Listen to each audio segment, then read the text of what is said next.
Title of this message is Testing Comes from Above. Testing comes from above. Well, where does testing come from? It comes from above. Well, at least that's where it ultimately comes from. And the reason for that is God is in control of all things. Nothing is by accident. And this is called God's providence. But also, we know that God makes use of agents, like human beings who make their choices according to their nature. You see, God never forces anyone to do anything, but what they do according to their desires, and what they do according to their desires fulfills what God wills to come to pass. So we're not robots, but we accomplish God's will. Freely we do that. For example, when God wanted to judge Israel, he used the Assyrian king. But the Assyrian king was not forced to conquer Israel. He wanted to conquer Israel from the bottom of his heart. It was out of his selfish and his cruel nature that caused him to attack Israel.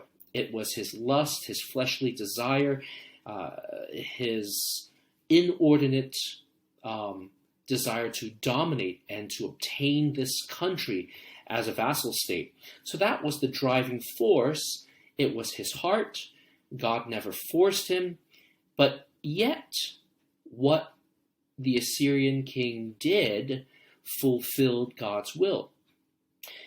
However, we must not forget that there was another agent involved. Behind the Assyrian king, there was an unseen force, and that was Satan. Now, who was the one who has tried to kill God's people from the start? It has always been Satan. Who tempted Eve to sin? Satan. Who tempted Joseph's brothers to destroy him? It was Satan. Who tried to get Pharaoh to kill all the Hebrew babies? It was Satan. And who was the one who entered into the heart of Judas to cause him to betray Christ? It was Satan. And so in this circumstance, as we use the illustration of the Assyrian king, it was Satan who was behind it. But it was still God bringing about his purposes. God never does anything that is wrong or evil. He never forces anyone to sin.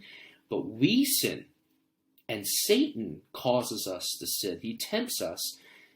This is all within the will of God. He never forces anyone to do wrong, but in our doing of wrong, God's infinite purposes are advanced. So when we look at Job, when we look at our lives, when we look at this current situation where millions of people, everyone around the globe is suffering, testing ultimately comes from above because God is in control of all things. But at the same time, testing also comes from below. It comes from our lusts. It comes from our flesh. We give into sin. And testing also comes from the devil and from those whom the devil uses. And that is why when we go through testing, we need to know that God has a purpose.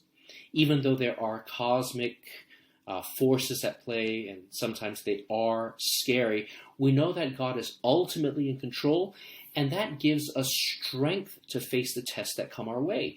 I mean, as we consider the current crisis of the virus, who is in control ultimately? Who is the one who, by his sovereign, mysterious will and plan, sent and allowed this disease to overcome the world? It is God. And as believers, we know that since God is in control, and he is a loving God, and even though he sends trials to us, yet because we know who he is, we can face those tests that come our way. Now, these are things that we know, After thousands of years of revelation written down, revealed to us, taught to us, and we know these things, but these are things that Job didn't know. His faith, while not shaken, it was tested. It was a bad situation. Like us, he experienced grief, but he pressed on with a right spirit. He didn't give into his sin. He didn't give into his bitterness. Of course, that can be said of his wife. And he did all of these things without the revelation that we have. And yet, we have this revelation, but we give into grief. We give into discouragement. We become bitter.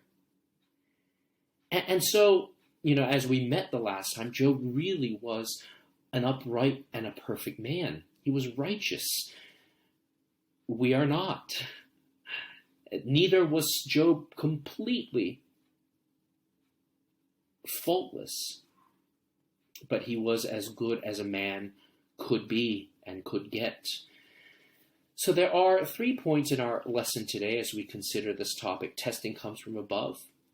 Firstly, the cosmic powers at play. Secondly, we want to examine Job's testing itself. And thirdly, the response that we should have to testing. So firstly, the cosmic powers at play. Now, we discussed a bit about this the last time we met. And the thing that we touched on briefly was that Job didn't know all that was happening. And we know what is happening because we read it. The divine narrator, God himself, is telling us what is happening. Job never knew these things. We do. But when we are tested ourselves, do we realize that there are cosmic powers at play? We read Job, but when we are tested, we don't always recognize that these cosmic powers are at play. So let us go back to Job 1, verse 6. Now we see, and we saw the last time we met, that when, before Jesus triumphed on the cross, Satan had access to God. He could present himself before God along with the other angels. Now, whether this was in heaven or this was not in heaven, there are many questions, but what we do know is that he had access to God. But today, because of what Christ has done, Satan has been cast out of heaven.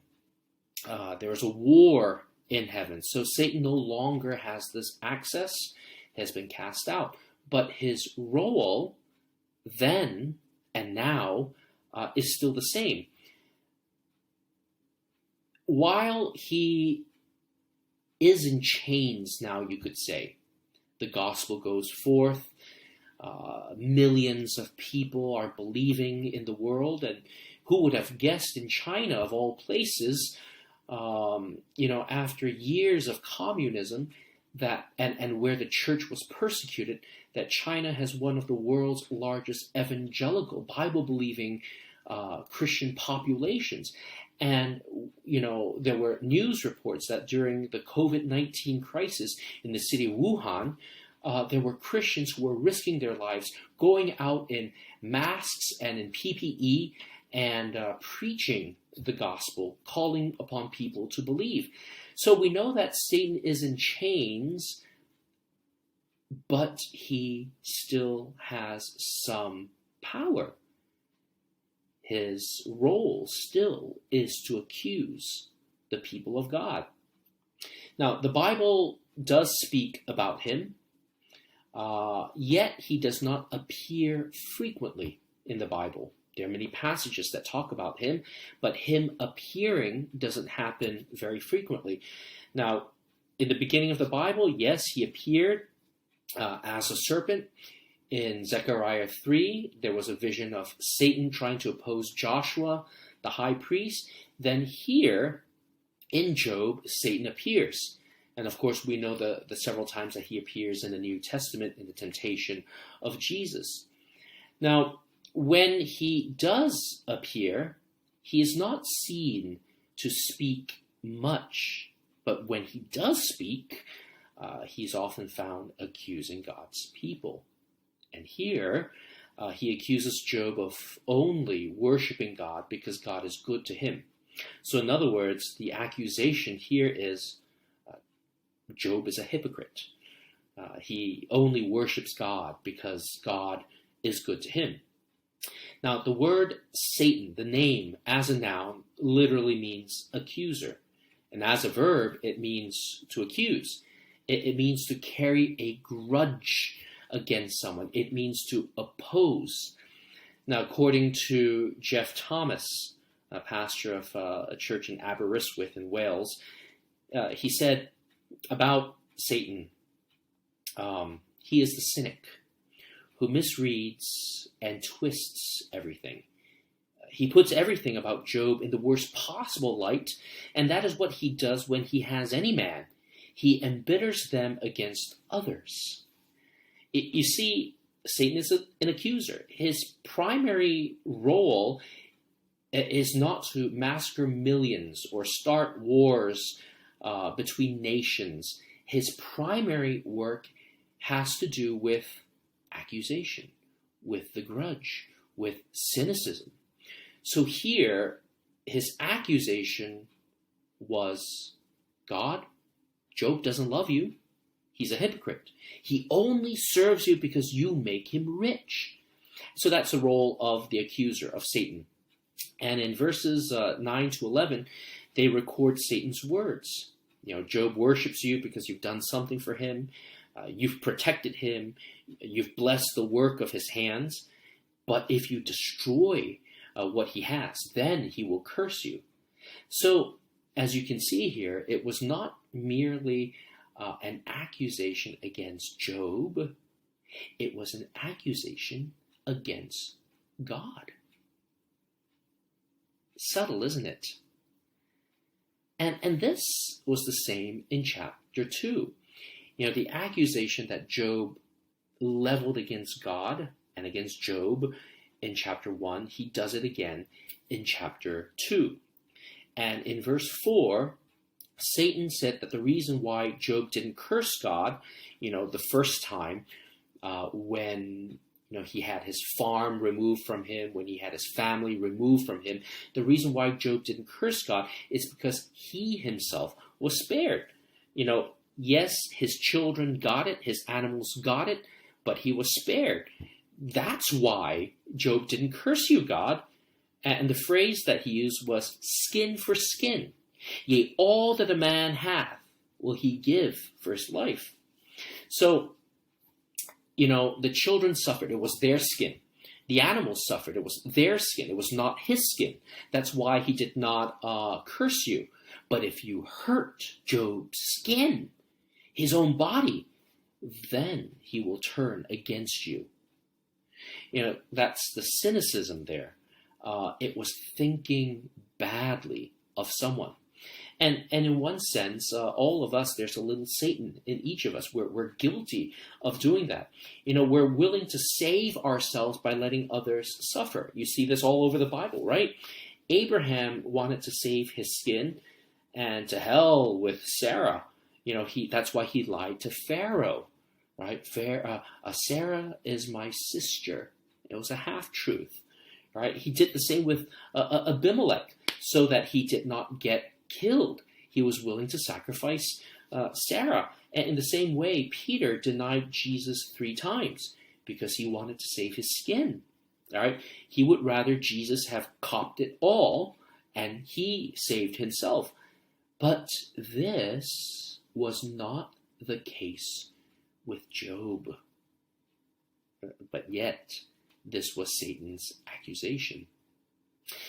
And not only was it Satan's role to accuse, but his role was also to seek to accuse. Now, in chapter 1, verse 7, and the same with chapter 2, verse 2, God asked of Satan. He asked him, "Where have you come from?" And both times, Satan replies from going to and fro in the earth, and from walking up and down in it. Now, we're New Testament Christians, and so these words of Satan remind us very clearly of what Peter wrote about the devil, wasn't it? Where he says to and fro, walking up and down. It reminds us of 1 Peter 5, verse 8. And let me read those words to you. 1 Peter 5, verse 8. It says, "Be sober, be vigilant, because your adversary, the devil, as a roaring lion, walketh about, walketh to and fro, seeking whom he may devour." So not only is Satan an accuser, but Satan seeks to accuse. He looks, he surveys, and he seeks to tempt. He seeks to devour as many as possible. So for Satan, it is a deliberate thing. So unless we are sober, unless we are vigilant, we will fall into Satan's trap. We will fall into bitterness. We will fall into cynicism. We will fall into accusation. And that is Satan's role. That's what he does. He is looking to create trouble, looking to criticize, looking to accuse, looking to devour. And the place that he often does this very evil work is often in assemblies. He makes people bite and devour one another. And this is something that, if you've been in churches long enough, you're very well aware that this happens. So that's Satan's role. He is an accuser and he seeks to accuse. But now we see God's role. You see, there's a cosmic power play. We see God's role. Now, when Satan came before God, God directed the testing to come upon Job. Now, it was not Satan. It was God. Now, twice did God say, in chapter 1, verse 8, "Have you considered my servant Job?" The same thing in chapter 2, verse 3, "Have you considered Job, my servant?" Now, this seems pretty harsh. Satan is the one that goes roaming to and fro, seeking whom he might devour. But here in the book of Job, it was God who suggested, "Job, my servant."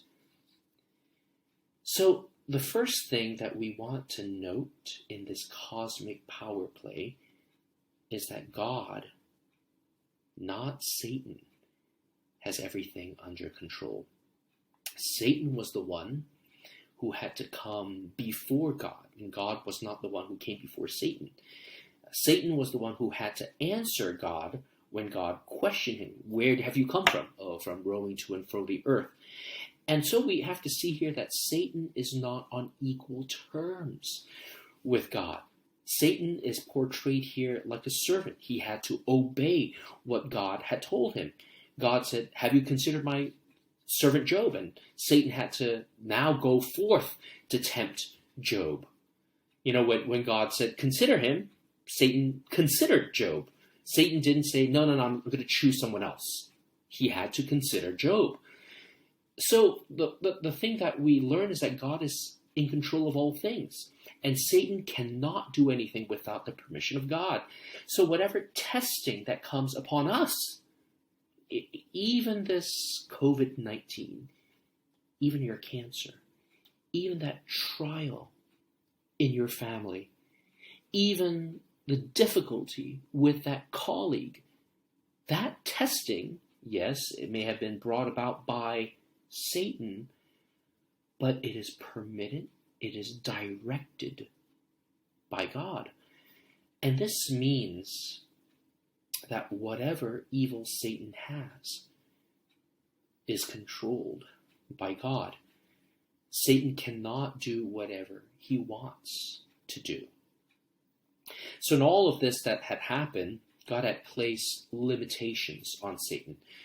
Satan could do whatever he wanted except for taking away Job's life. Now, God could have set a stricter, more rigid limitation, but God didn't. Yes, Satan almost had a free hand, except to take away Job's life. Now, the limitations could have been a lot, or the limitations could have been a little.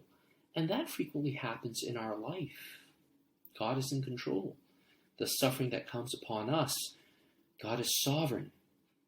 That is why, instead of saying, dear brothers and sisters, why did God allow me to go through such great suffering? Sometimes it is important for us to ask the question, why didn't God allow me to go through more sufferings? Considering what I am, considering my sins, considering what I deserve, why have I not received more sufferings? And so let this be a comfort that despite the cosmic powers, God is in control. And despite him being the one who allows the suffering to come, he is the one that limits it. I suppose the question that many of us would probably ask now, those of us who are going through greater suffering than others, we wonder why God even allowed Satan to do this in the first place. God is sovereign, he's all-powerful, so why would God do this to the most righteous man alive? Job never gets that question answered. Job throughout the entire book was asking, why me? And he never receives the answer to that question. He never gets that answer. And for us, however, being years later, having the whole revelation of God, we know why God allows bad things to happen to his redeemed people. And it is often so that he might bring good out of it.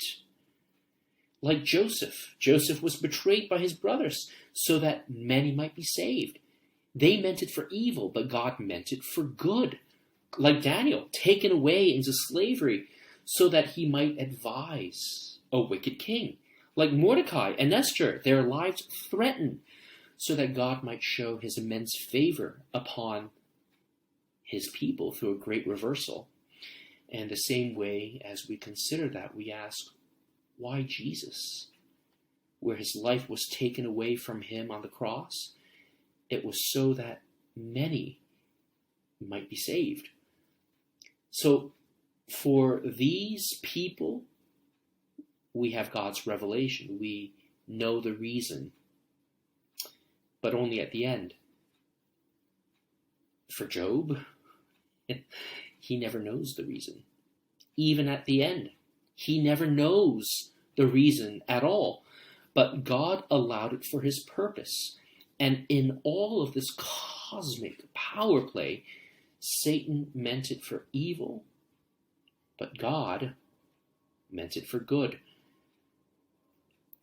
But I think there's a reason here, why God allowed all of that suffering to come upon Job. There's a reason, I think. It's so that Job can prove that God, in his goodness, is far better than all of Job's possessions. Sell all that you have and come and follow me. The rich young ruler didn't do that. Would you do that if you were required to? But Job, he would have done that. Everything that he had, and he was, as we read in chapter 1, the greatest man in the East. In the same way, God also was far better to him than all of his family. Whoever loves father, mother, or child more than me is not worthy of me. And for Job, he loved God more than his family. And God was also far better to Job than Job's flesh. Jesus himself said, Whoever comes after me, let him deny himself and take up the cross daily and follow me. And this is something that Job did. He loved God more than his life. And when Job was tested, it was to show that Job really, really got it bad, so that these things would be proven, that he would see that God is far better than everything else. So here we want to see the testings that Job went through. And I can't imagine how anyone could have gone through such sufferings. You know, people do suffer a lot, they lose a lot, but no man living in the history of all mankind has ever lost what Job had lost. Of course, except one. So we see here that he lost his farm. In verses 13 to 17, in the previous chapter, in chapter 1, probably when Job was in the midst of offering the sacrifices for his children, he learned that the oxen were stolen by the Sabaeans, lightning had killed the sheep, and the Chaldeans had stolen his camels.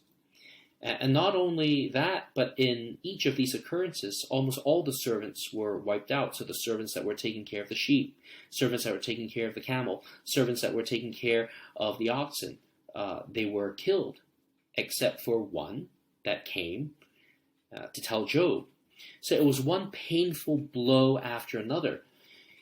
Job went from being a wealthy man, the wealthiest man in the East, to being a pauper, all in one day. We're told in verse 13 that there was a day. All right? So, all in one day. And this really tells us something about Satan, too. Satan was taking advantage of the situation. God had given him leeway, but Satan took one day, and Job's farm was taken away. And not only that, but it was also the manner in which the animals were taken away. They were taken away by marauding heathen. You see, Satan didn't only want to hurt Job, he wanted to cripple Job. He wanted to make Job lose his faith. He wanted to completely destroy Job. And these were things that were done to make Job lose his faith, so that Job would curse God. Well, I think firstly, it was the heathen that came and took his animals, and it was also fire from heaven. And if Job's faith had been less, he would have thought that it was God who really had it in for him.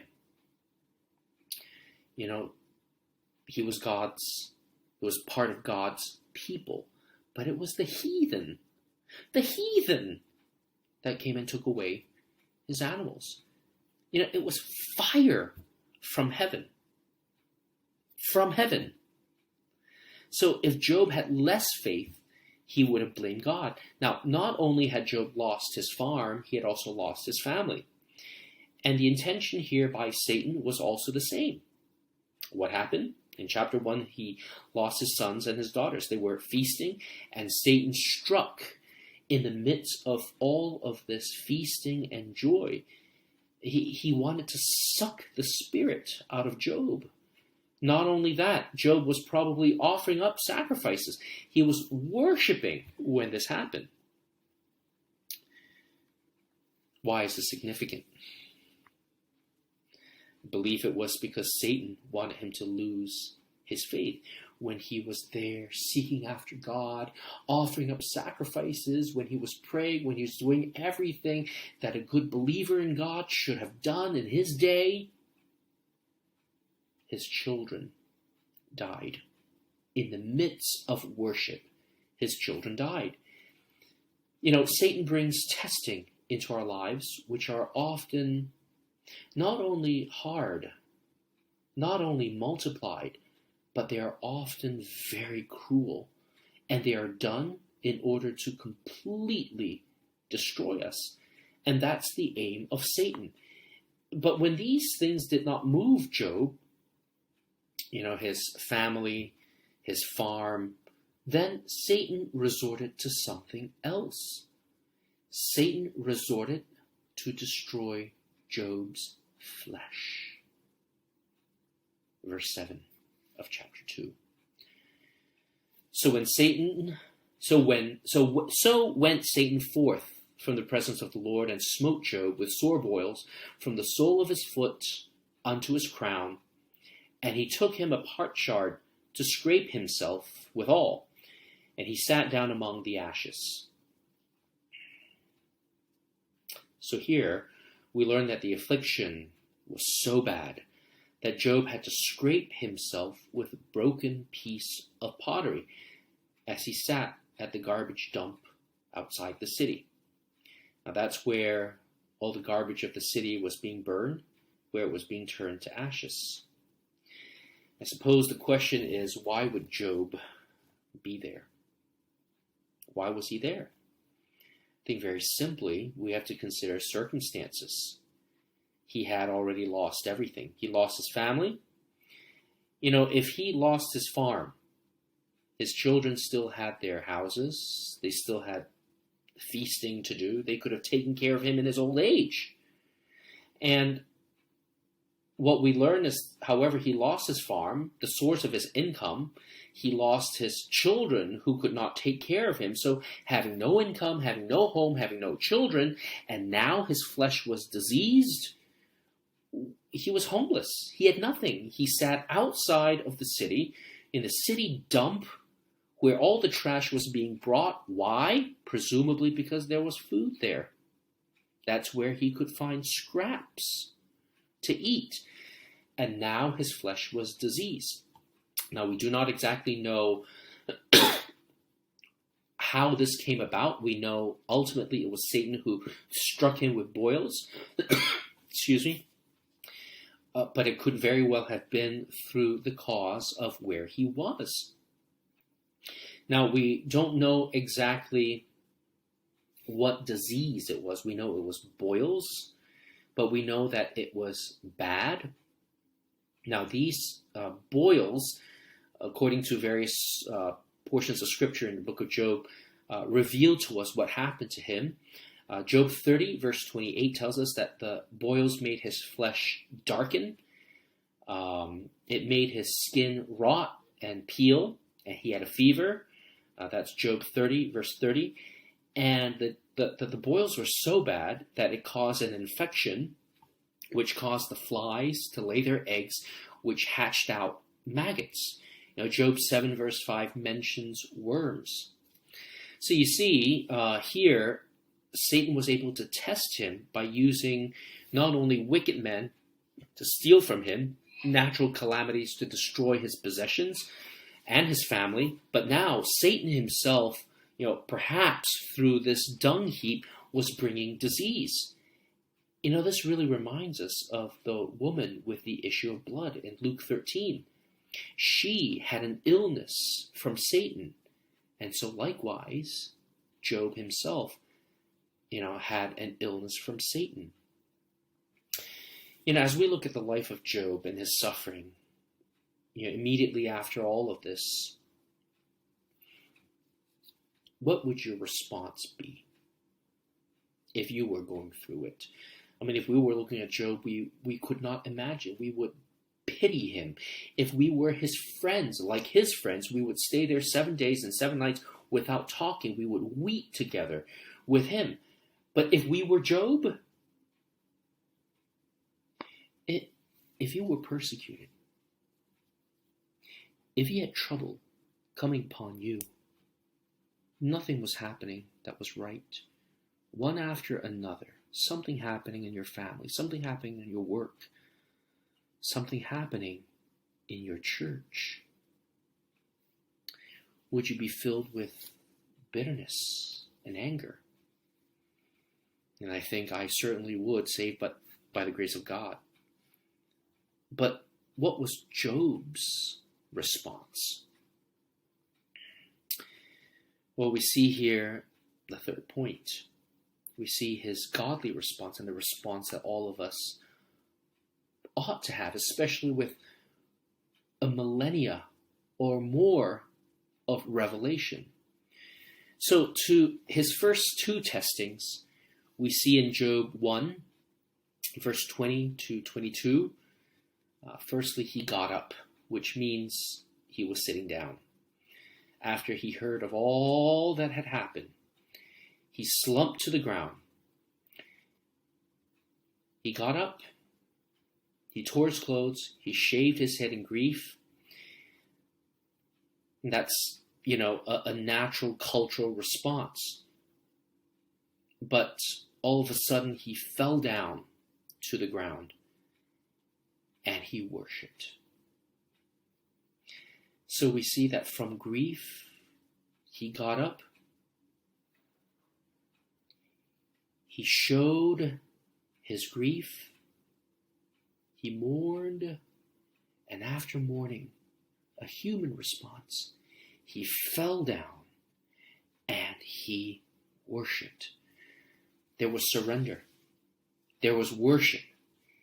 And he acknowledged that God was in awe of this. He said those famous words, "Naked came I out of my mother's womb, and naked shall I return thither. The Lord gave, the Lord hath taken away. Blessed be the name of the Lord." In other words, that he was saying, there is nothing I deserve but this. All that I have lost, I never had it to begin with. And when I die, I won't be able to take any of these things with me. And so because of that, there was surrender. There was worship in the midst of this. And I hesitate to say, if I would say, blessed be the name of the Lord. But Job did. And he kept at it. He held firmly to this, so much so that his wife, in Job 2, or rather in Job 2 verse 3, it says that Job held firmly to his integrity. And so much so that subsequently the wife was so upset with him. And as one commentator says, Job knows that a man may stand before God stripped of everything and still lack nothing. And that is why in verse 22 of chapter 1, he did not sin by blaming God foolishly. Because he knew God, he knew the gospel, he knew the word, and he trusted. His faith was tenacious. And so this is how a godly man takes testing. With great grief, with weeping, with mourning, with surrender, with praise. Then enter Mrs. Job. As if Job didn't have enough testing from above by the ultimate hand of God, as if Job didn't have enough testing from below, from Satan, who in one day removed family and farm, and on another day removed his flesh. But now, Job had testing from his side, from his rib, the one who was supposed to be his helper. Turns out, she was a helper of the devil. Job 2:9. Then said his wife unto him, Dost thou still retain thine integrity? Curse God and die. Now, these were her only words in the book of Job. Thank God they were her only words in the book of Job. You see, Job's integrity had been so disgusting to her. She wanted him to curse God. Now, we don't know where she was when he worshipped God despite his testings, but here she questions him. Are you still holding on to your integrity? Curse God. Now, do we look at her with judgment? Some people say, poor Job, maybe as I have said, curse from or suffering from above, curse from below, now curse from the side. Job lost his farm. Who else lost the farm and all the wealth and all the comfort and all the security that came with it? His wife.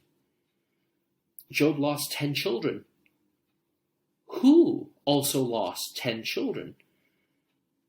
And because of that, we ought to be able to comprehend her response. Because above all things, we are not Job, but who are we in our suffering? We are Job's wife. That is what most of us are. We are Job's wife. She had just only lost her 10 children whom she had raised and set up for life. She had lost her position as a rich woman, and now she had no house, no food. She had to sit down with her husband on this garbage heap, foraging for food where once she dined on caviar and truffles and foie gras and pâté and all of these things. Now she was eating another kind of pâté, and she was not young anymore. Who was going to take care of her in her old age? And in her old age, she had to take care of an old husband with a terrible skin disease. She was frustrated, and she asked, why are you holding on to your integrity after you've lost all of these things? You know, she must have seen his devotion to God, all the sacrifices, all his godliness, but what good had all of this devotion gotten him? Nothing, she thought. And the reason for that is because she did not see with the eyes of faith or surrender. And that is why she told him to curse God and die. You see, Satan was the one trying to get Job, to get him to curse God. But she was the one that Satan got. She was the one who swallowed his bait, hook, line, and sinker. Where have you come from, Satan? From prowling the earth like a roaring lion. Have you considered Job? I'll test him. Didn't get him, but got his wife. You know, we often take offenses on behalf of others, don't we? The wife becomes angry for her husband and her children. She becomes vicious. She tries to stir them and others to anger and bitterness. It's because she has become trapped by the devil. She has become his tool. You know, Jesus warned Peter, Simon, Satan desires to test you, to sift you as wheat. And in the end, Peter denied Jesus. In the end, it was Job's wife that denied all the goodness of God by her very words here. It's like Abraham's wife, Sarah. She was the one who refused to trust in God, in the promise of God, and manipulated Abraham into sleeping with Hagar. It's like Michal, the wife of David, who despised him because she saw him taking off his kingly robes and in his linen garments as an ordinary man, praising and dancing to God. You see, spouses are a tremendous blessing from God, but unless we lead them to God, they can cause us to fall. Now, what was she? Job, verse 10. Chapter 2, verse 10. He said to her, "You're speaking like one of the foolish women." Now, commentators are divided over this.